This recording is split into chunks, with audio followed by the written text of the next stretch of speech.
Hi hello welcome. ഇപ്പോൾ ജീവിതശൈലി രോഗങ്ങൾ അല്ലെങ്കിൽ ലൈഫ് സ്റ്റൈൽ ഡിസീസൊക്കെ എല്ലാ സ്ഥലങ്ങളിലും കോമൺ ആയിട്ട് കാണുന്നുണ്ട്. പക്ഷെ കേരളത്തിൽ കുറച്ച് കൂടുതലാണല്ലേ. പ്രമേഹം അല്ലെങ്കിൽ ഷുഗർ ഇതുപോലെ വളരെ കോമൺ ആയിട്ടുള്ള ഒരു അസുഖമാണ്.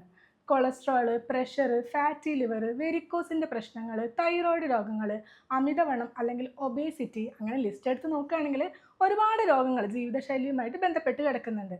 ഞാൻ doctor Anusree, lifestyle physician and senior consultant, doctor Basil's homeo hospital, Pandikkad, Malappuram ജില്ല, നടക്കാവ്, കോഴിക്കോട്.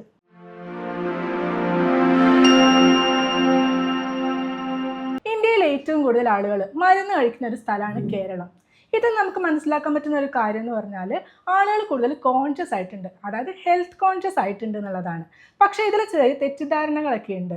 ജീവിതശൈലി രോഗങ്ങൾ വരുമ്പോൾ നമ്മൾ മരുന്ന് കഴിച്ചാൽ മാത്രം മതി, അല്ലെങ്കിൽ ജീവിതശൈലിയിൽ മാറ്റങ്ങൾ വരുത്തിയാൽ മാത്രം മതി. പക്ഷേ ഇതങ്ങനെയല്ല. നമ്മൾ ജീവിതശൈലി രോഗങ്ങൾ, ഇത്തരത്തിലുള്ള അസുഖങ്ങൾ വരുന്ന സമയത്ത് ജീവിതശൈലിയിൽ മാറ്റങ്ങൾ വരുത്തുകയും വേണം, അതോടൊപ്പം തന്നെ മരുന്ന് കഴിക്കുകയും വേണം. ഇപ്പോൾ തുടക്കത്തിലൊക്കെയാണ്, ഇനീഷ്യൽ സ്റ്റേജിലൊക്കെ ആണെന്നുണ്ടെങ്കിൽ നമുക്ക് മരുന്നൊന്നും വേണ്ട, നിയന്ത്രിക്കാനായിട്ട് സാധിക്കും. പക്ഷെ ഒരുപാട് കാലങ്ങളായി ഇത് വേണ്ടത്ര ശ്രദ്ധയൊന്നും കൊടുത്തിട്ടില്ല, കൊളസ്ട്രോളിനും ഷുഗറിൻ്റെ അളവ് വളരെ കൂടുതലാണെന്നുണ്ടെങ്കിൽ നമുക്ക് മരുന്ന് കഴിക്കേണ്ടത് അത്യാവശ്യമാണ്. കാരണം നമ്മുടെ ശരീരത്തിന് അത് അതിജീവിക്കാനായിട്ടുള്ള ഒരു ശേഷി ഇല്ല എന്നാണ് നമ്മൾ മനസ്സിലാക്കേണ്ടത്. അപ്പോൾ നമുക്ക് മരുന്ന് കഴിക്കേണ്ടത് അത്യാവശ്യമായിട്ടുള്ള ഒരു കാര്യമാണ്. ചില ആളുകൾക്ക് ഈ എക്സസൈസ് ചെയ്യുക അല്ലെങ്കിൽ ഭക്ഷണം നിയന്ത്രിക്കുക എന്നൊക്കെ പറയുന്നത് ഭയങ്കര ബുദ്ധിമുട്ടായിട്ടുള്ള കാര്യമാണ്. അവരെ സംബന്ധിച്ച് എത്രയും പെട്ടെന്ന് ഒരു ഡോക്ടറെ കാണുക, മരുന്ന് കഴിച്ചാൽ തന്നെ അസുഖം പെട്ടെന്ന് മാറും, അങ്ങനെയുള്ള മൈൻഡ് സെറ്റാണ്. മറ്റു ചിലരാണെന്നുണ്ടെങ്കിൽ ഞാൻ മരുന്നൊന്നും കഴിക്കുന്നില്ല, എനിക്ക് ഭക്ഷണം നിയന്ത്രിച്ചാൽ മതി, അല്ലെങ്കിൽ എക്സസൈസ് ചെയ്യുമ്പോൾ തന്നെ അസുഖമൊക്കെ കുറഞ്ഞോളും, ഭക്ഷണം കുറച്ച് തന്നെ എല്ലാ അസുഖങ്ങളും മാറും, അങ്ങനെ മൈൻഡ് സെറ്റുള്ള ആളുകളാണ്. ശരിക്കും ഇവർ മനസ്സിലാക്കേണ്ട ഒരു കാര്യം എന്ന് പറഞ്ഞാൽ ജീവിതശൈലി രോഗങ്ങൾ, അതായത് ഈ ലൈഫ് സ്റ്റൈൽ ഡിസീസൊക്കെ നമ്മുടെ ജീവിതശൈലിയിൽ വന്നിട്ടുള്ള മാറ്റങ്ങൾ കൊണ്ടാണ് തീർച്ചയായിട്ടും വരുന്നത്. പക്ഷെ അത് മാത്രമല്ല ഇതിൻ്റെ കാരണം എന്ന് പറയുന്നത്. അതുകൊണ്ട് തന്നെ നമ്മൾ ജീവിതശൈലിയിൽ വരുത്തേണ്ട മാറ്റങ്ങൾ ചെയ്യുകയും വേണം, അതോടൊപ്പം തന്നെ മരുന്ന് കഴിക്കുകയും വേണം. ഇത്തരത്തിലുള്ള അവയർനെസ് അല്ലെങ്കിൽ തിരിച്ചറിവ് ഇല്ലാത്തതുകൊണ്ടാണ് ജീവിതശൈലി രോഗങ്ങൾ അല്ലെങ്കിൽ ലൈഫ് സ്റ്റൈൽ ഡിസീസസ് ഒക്കെ നിങ്ങളെ വിട്ടുമാറാത്തത്. ഇനി ഷുഗറിന് മരുന്ന് കഴിക്കുന്ന ഒരാൾ ഭക്ഷണവും നിയന്ത്രിക്കുന്നുണ്ട്, പക്ഷേ ഷുഗർ കുറയുന്നില്ല, അതായത് ഫുഡ് കൺട്രോളും ചെയ്യുന്നുണ്ട്, മരുന്നും കഴിക്കുന്നുണ്ട്, പക്ഷേ ഷുഗർ കുറയുന്നില്ല. ഇങ്ങനെയുള്ള ആളുകൾ ശ്രദ്ധിക്കേണ്ടത് മസിൽസിൻ്റെ ഗ്രോത്തിലാണ്. നമ്മൾ മസിൽസിന് ആവശ്യത്തിലുള്ള മൂവ്മെൻറ്റ്സ് കൊടുക്കുകയാണെന്നുണ്ടെങ്കിൽ ഗ്ലൂക്കോസ് പെട്ടെന്ന് വലിച്ചെടുക്കാൻ പറ്റും. അങ്ങനെ നമുക്ക് ഷുഗർ കുറയ്ക്കാനായിട്ട് സാധിക്കും. അതായത് ഈ ജിമ്മിലൊക്കെ പോകണമെന്നൊന്നുമില്ല, നമുക്ക് പുള്ളപ്സോ പുഷപ്സോ അല്ലെങ്കിൽ ഡംബിൾസൊക്കെ എന്തെങ്കിലും മസിൽസിന് ടയേർഡായാൽ മതി, അപ്പോൾ ഗ്രോത്ത് കൂടും, ഓട്ടോമാറ്റിക്കായിട്ട് ഷുഗർ കുറയും. ഒരുപാട് ആളുകൾക്ക് അറിയാത്തൊരു കാര്യമാണ്, നമ്മൾ മരുന്നും ഭക്ഷണമൊക്കെ നോക്കുന്ന കൂട്ടത്തിൽ തന്നെ ഈ മസിൽസിൻ്റെ ഗ്രോത്തും നമ്മൾ ശ്രദ്ധിക്കണം എന്നുള്ളത്. അങ്ങനെയാണെങ്കിൽ മാത്രമേ ഷുഗർ കുറയുള്ളൂ. ഇപ്പോൾ ചിലർക്ക് ഉണ്ടാകുന്ന സംശയമാണ്, എന്നാൽ പിന്നെ ഭക്ഷണം നിയന്ത്രിച്ചിട്ട് എക്സസൈസ് മാത്രം ചെയ്താൽ പോരെ, മരുന്ന് കഴിക്കേണ്ട ആവശ്യമുണ്ടോ എന്ന്. ഇതിൻ്റെ സത്യാവസ്ഥ എന്താണെന്ന് പറഞ്ഞാൽ, നമ്മൾ കഴിക്കുന്ന ഭക്ഷണത്തിൽ, അതായത് ദോശ, ഇഡ്ഡലി, പുട്ട്, ചോറ്, ഇതിലൊക്കെ കാർബോഹൈഡ്രേറ്റ് ഉണ്ട്. ഇത് ഗ്ലൂക്കോസ് ആയിട്ട് കൺവേർട്ട് ചെയ്യും. അപ്പോൾ നമ്മൾ ഭക്ഷണം കഴിച്ച് കഴിയുന്ന സമയത്ത് നമ്മുടെ ബ്ലഡിൽ ഗ്ലൂക്കോസിൻ്റെ അളവ് കൂടുതലായിരിക്കും. അപ്പോൾ പാൻക്രിയാസ് എന്ന് പറയുന്ന ഒരു അവയവം ഇൻസുലിൻ എന്ന ഒരു ഹോർമോൺ പ്രൊഡ്യൂസ് ചെയ്യും. ഇത് നമ്മളുടെ ഗ്ലൂക്കോസിനെ എനർജി ആയിട്ട് കൺവേർട്ട് ചെയ്യാനായിട്ട് സഹായിക്കും. അപ്പോൾ നമ്മുടെ ശരീരത്തിൽ കൂടുതൽ ഗ്ലൂക്കോസ് ഉണ്ടാകുമ്പോൾ ഈ ഇൻസുലിൻ എന്ന് പറയുന്ന ഒരു ഹോർമോൺ ഉണ്ടാകും. അപ്പോൾ ഈ ഇൻസുലിൻ്റെ അളവ് നമ്മുടെ ശരീരത്തിൽ കുറവാണെങ്കിലോ സ്വാഭാവികമായിട്ടും ഗ്ലൂക്കോസിൻ്റെ അളവ് കൂടും. അപ്പം നമ്മുടെ ശരീരത്തിന് ഗ്ലൂക്കോസ് ഉണ്ടാകുന്ന സമയത്ത് ഇൻസുലിൻ പ്രൊഡ്യൂസ് ചെയ്യാൻ പറ്റാത്ത ഒരു അവസ്ഥയാണ് ഉണ്ടാകുന്നത്. അപ്പോൾ ഇങ്ങനെ ഗ്ലൂക്കോസ് കൺവേർട്ട് ചെയ്യാനായിട്ട് സഹായിക്കുന്ന ഒരു ഹോർമോണാണ് ഇൻസുലിൻ. അപ്പോൾ ഇൻസുലിൻ്റെ അളവ് കുറയുമ്പം സ്വാഭാവികമായിട്ടും ഗ്ലൂക്കോസിൻ്റെ അളവ് നമ്മുടെ രക്തത്തിൽ വളരെ കൂടുതലായിരിക്കും. അപ്പോൾ ഇൻസുലിൻ നമ്മുടെ ശരീരത്തിൽ ഉൽപ്പാദിപ്പിക്കാൻ കഴിയാതെ വരുന്ന സമയത്ത് നമ്മൾ മരുന്ന് ഉപയോഗിച്ച് ഇൻസുലിൻ്റെ അളവ് കൂട്ടാനായിട്ട് ശ്രമിക്കും. അപ്പോൾ നേരത്തെ പറഞ്ഞതുപോലെ ഭക്ഷണം മാത്രം നിയന്ത്രിച്ചാൽ മതി, അല്ലെങ്കിൽ എക്സസൈസ് മാത്രം ചെയ്താൽ മതി എന്ന് പറയുന്നവർക്ക് കൃത്യമായിട്ടുള്ള ധാരണ കിട്ടിയിട്ടുണ്ടാവുമെന്ന് വിശ്വസിക്കുന്നു. നമ്മുടെ നാട്ടിലൊക്കെ ഒരു പ്ലേറ്റ് ചോറ്, കപ്പയും മീനും, പൊറോട്ടയും ബീഫും ഇതൊക്കെ കഴിക്കുന്നതാണ് ശീലം. മലബാർ ഏരിയയിലൊക്കെ നോക്കുകയാണെന്നുണ്ടെങ്കിൽ ആളുകൾ സ്നേഹം പ്രകടിപ്പിക്കുന്നത് വയറ് നിറച്ച് ഭക്ഷണം കഴിപ്പിച്ചിട്ടാണ്. മലബാർ ഏരിയയിൽ നിന്നല്ല, മൊത്തത്തിൽ നമ്മുടെ നാട്ടിലൊക്കെ അരി ഭക്ഷണം കഴിച്ചാൽ, അല്ലെങ്കിൽ കൂടുതൽ വയറ് നിറച്ച് ഭക്ഷണം കഴിച്ചാൽ മാത്രമേ ആരോഗ്യം ഉണ്ടാവുള്ളൂ. നമ്മൾ കുറച്ച് കഴിക്കുകയാണെങ്കിൽ അവർ പറയും, അയ്യോ ഇഷ്ടപ്പെട്ടില്ല എന്ന് തോന്നുന്നു, കുറച്ചേ കഴിച്ചുള്ളല്ലോ എന്ന്. ഇപ്പോൾ യൂറോപ്യൻസിനോടൊക്കെ നമ്മൾ പോയിട്ട് പറയാണ് കപ്പയും മീനും അടിപൊളിയാണ്, പൊറോട്ടയും ബീഫും സൂപ്പറാണ്, അവർക്ക് എന്തെങ്കിലും വികാരം ഉണ്ടാവുമോ? ഇല്ല. കാരണം നമ്മൾ പഠിച്ച് വളർന്ന നമ്മുടെ നാട്ടുകാരും വീട്ടുകാരൊക്കെ ഈ ഒരു കൾച്ചറിലാണ്. അതുകൊണ്ടാണ് നമുക്കിത് വലിയ കാര്യമായിട്ട് തോന്നുന്നത്.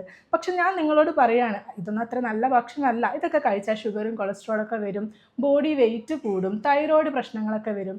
അപ്പോൾ നിങ്ങൾക്ക് ഇത് ഉൾക്കൊള്ളാനായിട്ട് വളരെ ബുദ്ധിമുട്ടായിരിക്കും. കാരണം ഇതൊക്കെ നമുക്ക് എല്ലാവർക്കും ഇഷ്ടമുള്ള ഭക്ഷണങ്ങളാണ്. ഇനി ഭക്ഷണ രീതിയിലും ജീവിതശൈലിയിലൊക്കെ വരുത്തേണ്ട ചില മാറ്റങ്ങൾ എന്തൊക്കെയാണെന്ന് നോക്കാം. ഷുഗറുള്ള ആളുകൾ എപ്പോഴും ഗ്ലൂക്കോസ് കണ്ടന്റ് കുറവുള്ള ഭക്ഷണമായിരിക്കണം കഴിക്കേണ്ടത്. അതായത് ഈ ഇലക്കറികൾ, പച്ചക്കറികളൊക്കെ വളരെ കുറവാണ്. പിന്നെ നോൺ വെജ് ആയിട്ട് നോക്കുകയാണെങ്കിൽ ഇറച്ചി, മീൻ, മുട്ട ഇതിലൊക്കെ 30% വരുന്നുള്ളൂ. ഇനി ഒരു 30 മുതൽ 45 ഇടയ്ക്ക് വരുന്നതാണ് നമ്മുടെ പയർ വർഗ്ഗങ്ങൾ. അതായത് പയർ, കടല, പരിപ്പ്, മുതിര ഇതൊക്കെ നമുക്ക് മുളപ്പിച്ച് കഴിക്കാവുന്നതാണ്. ഇനി മറ്റൊരു കാര്യമാണ് പഴങ്ങൾ. നമ്മൾ ഒരുപാട് ആളുകൾ പറഞ്ഞ് കേട്ടിട്ടുണ്ടാവും ഷുഗറുള്ള ആളുകൾ പഴങ്ങളൊന്നും കഴിക്കാൻ പാടില്ല എന്ന്. ശരിക്കും ഒരുപാട് പഴുത്തിട്ടുള്ള ചക്കപ്പഴം, മാമ്പഴം, നേന്ത്രപ്പഴം ഇതൊക്കെ ഗ്ലൈസീമിക് ഇൻഡെക്സ് വളരെ കൂടുതലാണ്. അപ്പോൾ ഇതൊന്നും നമ്മൾ കഴിക്കാൻ പാടില്ല. പക്ഷേ നമ്മുടെ ശരീരത്തിൽ ഈ പ്രമേഹമുള്ള ആളുകൾക്കൊക്കെ കൂടുതലായിട്ട് അസുഖം വരിക ഹാർട്ട് റിലേറ്റഡ് ആയിരിക്കും. മറ്റൊന്ന് കിഡ്നിയാണ്. പക്ഷേ ഹാർട്ട് റിലേറ്റഡ് ആയിട്ടുള്ള ബ്ലോക്ക്, അറ്റാക്ക്, സ്ട്രോക്ക് ഒക്കെ വരുന്ന സമയത്ത് ഇതിനെ പ്രിവെൻറ്റ് ചെയ്യാനായിട്ട് ആൻറ്റി ഓക്സിഡൻസ് ആവശ്യമാണ്.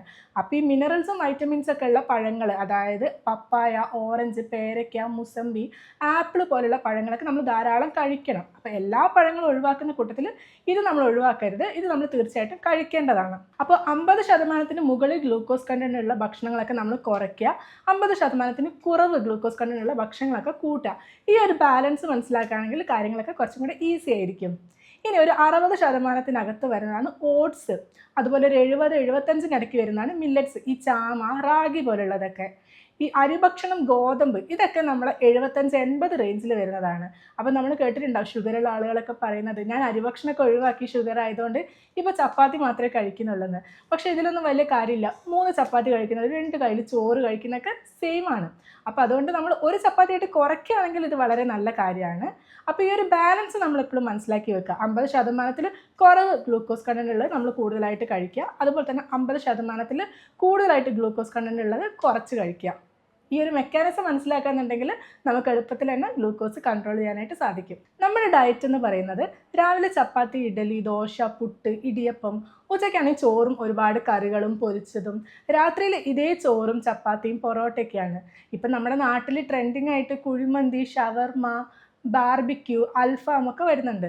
അപ്പോൾ നമ്മൾ ഈ അൽഫാം ഒക്കെ കഴിക്കുന്ന സമയത്ത് സാലഡാണ് കൂടെ കഴിക്കുന്നത്, നമുക്ക് ഷുഗർ അങ്ങനെ കൂടില്ല.